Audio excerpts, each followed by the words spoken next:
Okay, so these z-scores that separate the region that where a z-score is likely to land in versus unlikely to land in, these two z-scores are negative 196 and positive 1.96. Obviously we could change, this confidence level, and that would adjust those critical z-scores, this one and this one, according to our values in our table. We could grab different values if we want to be more or less confident, obviously.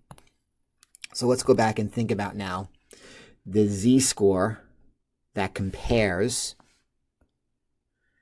the original claim, population mean being 7, to the statistics that you've collected, because you're passing judgment against that. And again, that's the standard z-score under the central limit theorem. Now, again, we don't know what this z-score is going to be. We'd have to actually collect some data and pull this off. But the one thing we do know, the central limit theorem tells us, is that when we calculate this z-score, we kind of expect it to land at a very close proximity to 0.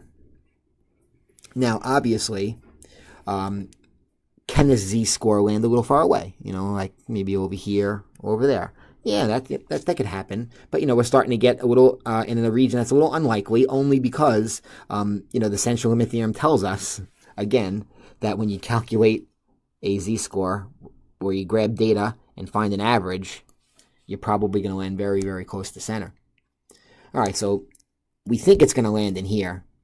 Landing somewhere over here or, say, somewhere over there, okay, it's getting a little unlikely.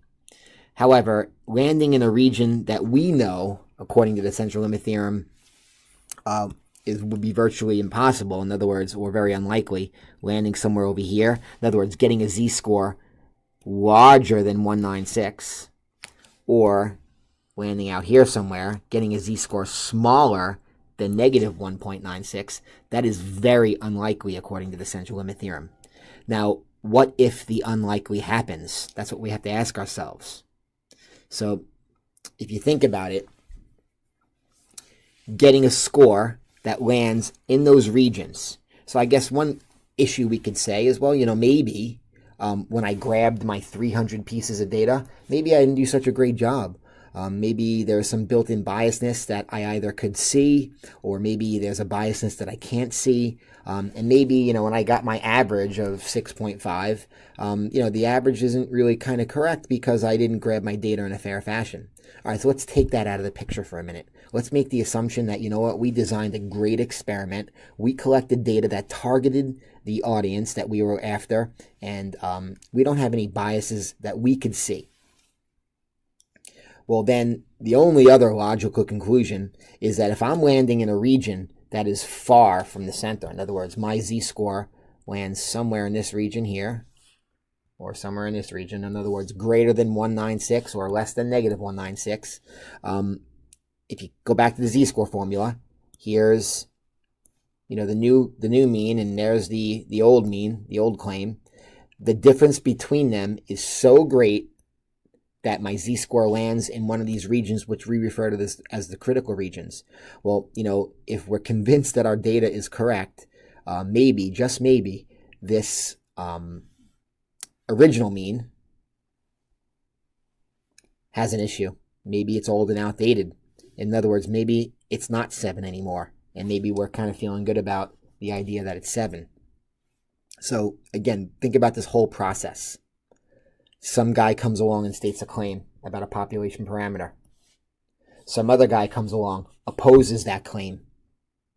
And remember, there's 3 ways to oppose. The guy opposing runs out to the real world, designs an experiment, and say, he's got to collect data. So he gets his sample, he gets his sample mean out of that, and whether he gets a population standard deviation or a sample standard deviation, whatever, that's to be seen. But we have a statistic that compares all these things, the population mean to the sample size, to the sample mean, and the standard deviation. And that thing is called the z-score formula. You calculate that z-score, and where does this z-score land?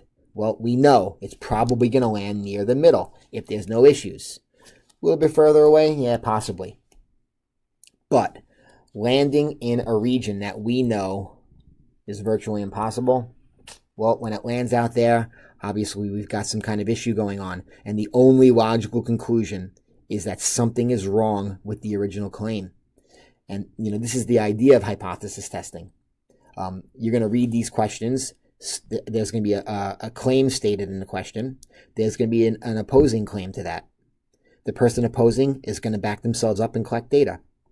You're going to crunch this thing that we call a z-score. We're going to give a fancy name to it. It's actually called the testing statistic. But it's a z or a t, as you're going to see. That z-score gets compared to the z-scores that cut areas under the bell curve. Based on area, which is probability. And if the z-score that we're working with lands in a region that we know is very, very unlikely, the only logical conclusion is going to be for us to reject this original claim and accept the claim we're proposing. Now, I guess the other question you have to ask yourself is, what if, I work this z-score out, that, my z-score, and what if the z-score, in fact, does land in this region right here? What happens if it lands in there?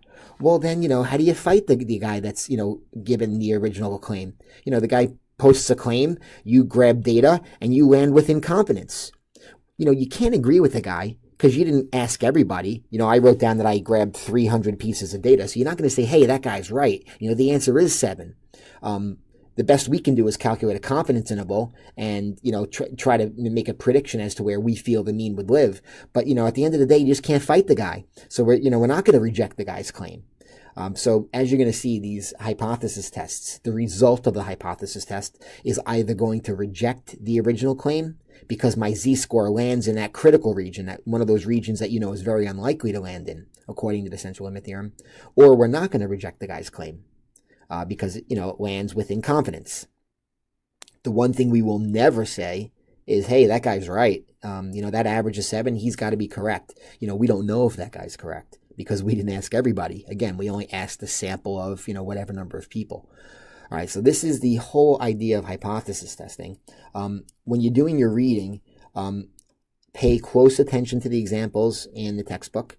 And whenever you do a question in my math lab, make sure you print out a template, and the questions in my math lab, they give you all the information, and you can fill out the template, and you can see the template when you look through it. It looks very detailed. I have examples and videos up on my math lab already, and in Blackboard that show you how to do a My Math Lab question and show you how to fill this template out. So make sure you watch those videos as well.